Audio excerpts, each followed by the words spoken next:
Saat SMP ada satu fenomena yang menarik gitu ya untuk dicermati, yaitu fenomena yang ditanyakan oleh pengguna Quora. Saya gimana ya? Kenapa ya gitu ya? Kenapa ya kalau ada siswa yang pandai atau ada siswa yang merasa pandai, dia jadi malas belajar? Mungkin orang berpikir kok bisa dan sebagainya. Nah, hal-hal ini menjadi menggelitik saya gitu ya untuk menjawab dan menyingkap gitu ya misteri di balik semuanya itu. Sebenarnya sih tidak terlalu rumit gitu ya. Dan sekarang ini saya berada di atas sebuah bangunan berlantai 10 dan Anda bisa melihat di belakang ini adalah kawasan di daerah Karlin. Orang mengatakan di daerah Praha 8 ya. Saya akan lanjutkan setelah yang satu ini.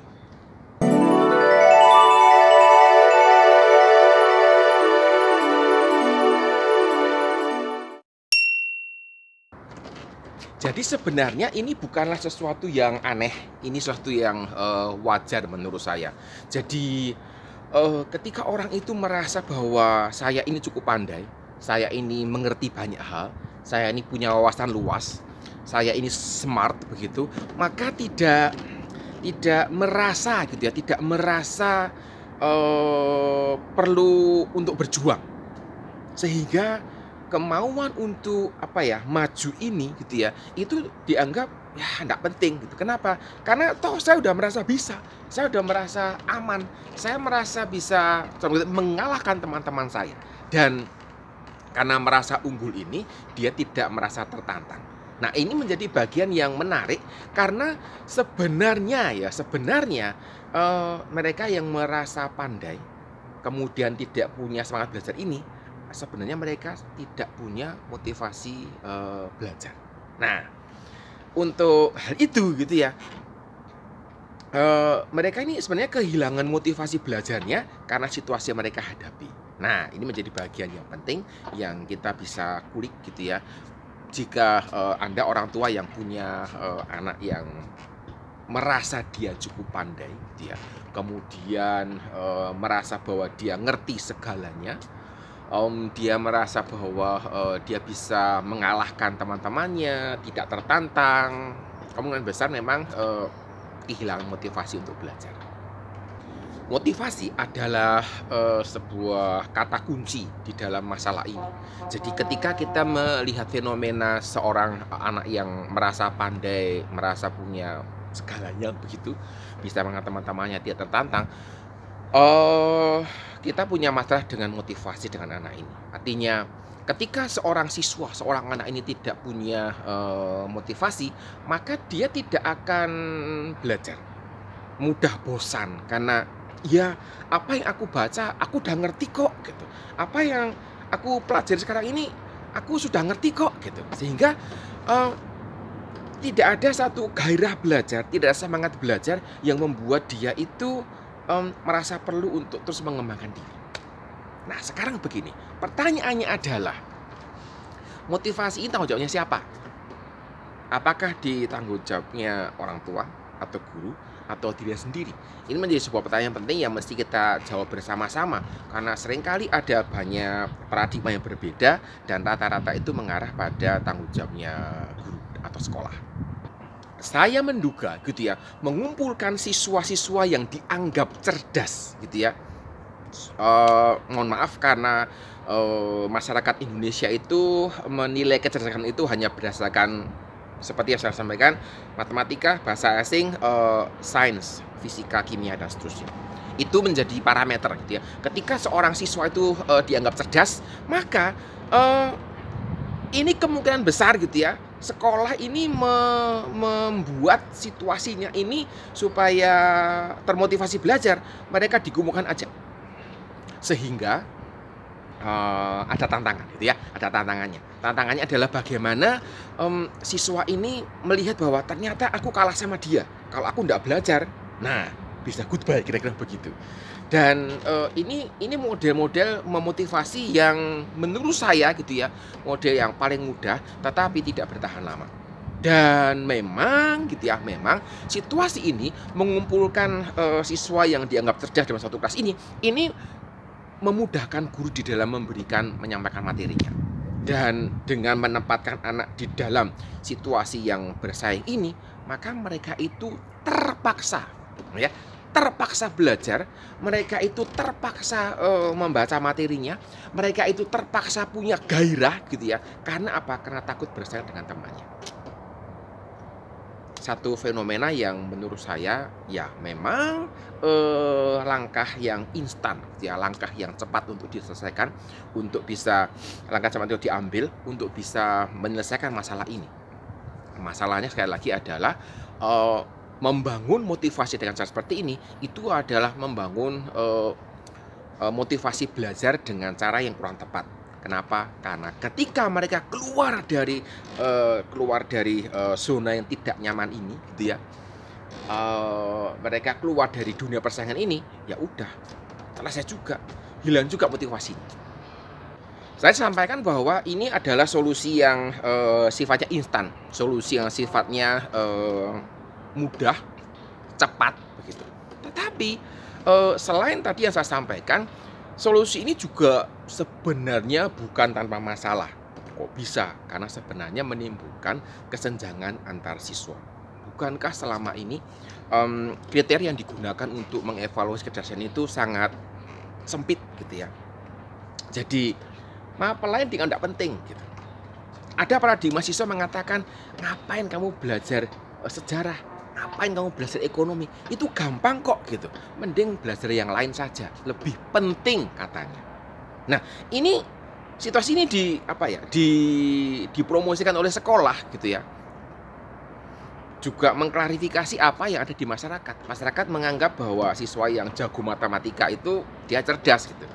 Dan sekolah tuh mengklarifikasi itu dengan apa? Dengan mengumpulkan siswa-siswa yang jago matematika, jago sains, jago bahasa asing ini dalam satu kelas. Nah, terus bagaimana? Seperti itu. Dan hal ini juga menganggap bahwa ada siswa yang berharga gitu ya, ada siswa yang tidak berharga. Ini satu hal yang mesti kita perhatikan bersama-sama. Kalau kita bicara tentang bakat, kita bicara tentang minat dan sebagainya, maka kita perlu menghargai apapun bakatnya, apapun minatnya, maka setiap anak itu harus dihargai dan bisa berkembang sesuai dengan apa yang menjadi kekuatannya. Kalau sekolah ini tidak mengelompokkan gitu ya, tidak mengelompokkan berdasarkan kecerdasan yang tadi, maka siswa-siswa yang demikian, yang merasa pandai, yang merasa mampu, yang merasa bisa mengalahkan teman-temannya, tidak akan punya motivasi untuk belajar karena tidak punya tantangan. Dalam hal ini, guru perlu memberikan tantangan. Kalau saya mengamati sistem pendidikan yang ada di Finlandia tidak ada kelas khusus. Tidak ada kelas khusus untuk siswa yang dianggap cerdas begitu ya. Kemudian dikumpulkan dari satu, tidak ada. Jadi guru ini mesti dalam tanda kutip kerja keras begitu ya, untuk bisa memotivasi siswanya, memberikan tantangan yang baru, memberikan situasi yang membuat dia ini belajar mengalahkan dirinya sendiri, seperti itu. Memang itu bagian dari proses belajar seperti itu. Dan buat saya memang setiap guru mesti punya inovasi tertentu untuk menantang siswanya. Di dalam hal misalnya terkait dengan matematika, misalnya guru mungkin perlu menyiapkan soal-soal ekstra yang bisa menantang siswa yang demikian, supaya mereka tidak merasa bahwa gampang itu, aku bisa ngerjakan selesai 5 menit, teman-teman aku setengah jam, aku cukup 5 menit, seperti itu. Selesai? Oke, kasih dia tantangan berikutnya. Dan ini menjadi sesuatu yang cukup menarik. Pertanyaannya adalah bagaimana siswa itu menjawab tantangan ini. Nah, respon terhadap tantangan ini menjadi sesuatu yang penting untuk diamati, gitu ya. Sangat menarik menurut saya. Dan ini bisa membuka tabir di balik kecerdasan yang tadi diagungkan. Respon yang pertama, ketika guru itu memberikan tantangan, gitu ya, diberikan permasalahan yang lebih rumit, gitu ya. Oh, kok bisa? Kasih lagi yang lebih rumit lagi. Kok bisa? Ternyata dia tambah semangat belajar. Berarti ada sesuatu yang mesti dimasukkan di dalam diri siswa ini untuk menantang dia mengalahkan dirinya sendiri, bukan mengalahkan temannya. Kalau dia membandingkan, gampang soalnya, 5 menit selesai, temanku setengah jam, itu kelasnya lain sama saya. Tetapi ketika dia diberi tantangan, dia akan melihat, oh ya, ternyata aku ini kalau diberikan tantangan gitu ya, itu aku mesti belajar lagi. Nah, seperti ini. Jadi ini menolong mereka untuk punya motivasi belajar yang lebih baik gitu. Dan setidaknya gitu ya, ada sebuah motivasi yang ada dalam dirinya. Idenya memang bukan mengalahkan temannya, mengalahkan dirinya sendiri. Dan ini terus digaungkan supaya siswa itu terus mau belajar, terus mau berkembang. Respon yang kedua gitu ya, siswa itu anggap remeh, ngapain kerja soal yang tambahan soal dari gurunya, aku udah bisa kok, seperti itu. Kalau memang ini kondisi yang terjadi, berarti memang dasarnya malas. Memang dasarnya itu malas, sehingga apapun yang diberikan gurunya tidak ada yang bisa membangkitkan gairah belajarnya. Dengan kata lain, anak seperti ini memang tidak ada motivasi untuk belajar. Jadi responnya kita bisa membedakan. Terus kita bertanya, loh kan bisa jadi dia itu semangat karena terus akan berusaha mengalahkan temannya. Bisa jadi juga. Tetapi ketika situasi dibangun dalam kelas itu adalah situasi di mana kamu kan sudah bisa yang ini gitu ya, coba naik level dong, seperti itu. Maka itu guru punya tanggung jawab untuk memotivasi siswanya ini naik level ke bagian berikutnya yang membuat dia itu belajar mengalahkan dirinya sendiri. Ini harus dipromosikan dari hari ke hari supaya menjadi sebuah kebiasaan berpikir buat siswa yang demikian. Jadi saya sangat mendukung gitu ya, memberikan tantangan kepada siswa itu sebenarnya gitu ya. Pertama, menolong mereka punya semangat belajar, tetap mempertahankan motivasi belajarnya, dan kemudian sebenarnya juga menolong mereka untuk jadi rendah hati. Jadi belajar lebih baik daripada hari yang kemarin, menjadi pribadi yang lebih baik dari hari sebelumnya. Bukan untuk mengalahkan temannya, tetapi untuk mengalahkan dirinya sendiri dan tampil menjadi pribadi lebih dewasa. Situasi ini kalau tidak diberikan mode ranking gitu ya. Ada bahas dalam sebuah video terkait persaingan yang tidak sehat ini, mereka tetap mau menolong temannya. Kenapa? Karena melihat temannya ini bukan saingannya dia untuk meraih rankingnya. Bukan.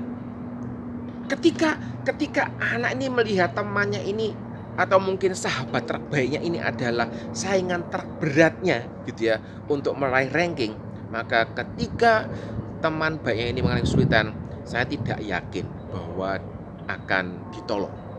Kenapa? Kalau aku menolong dia, nanti lebih baik dari aku, dan seterusnya. Jadi ada sistem ranking yang ikut bermain di sini. Dan ketika tidak ada sistem ranking, maka seorang tetap mau menolong dengan tulus. Kenapa? Karena aku bisa. Aku punya tanggung jawab moral seperti itu untuk menolong teman yang tidak bisa ini. Jadi ketika kita punya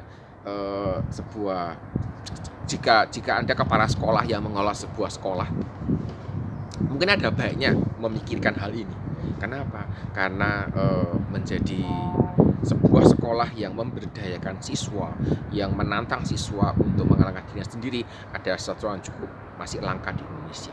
Jadi saya kira itu yang bisa saya sampaikan dari rooftop di lantai 10 di sebuah apartemen dengan latar belakang di belakang saya ini adalah kota tua di kota Praha, Republik Czech.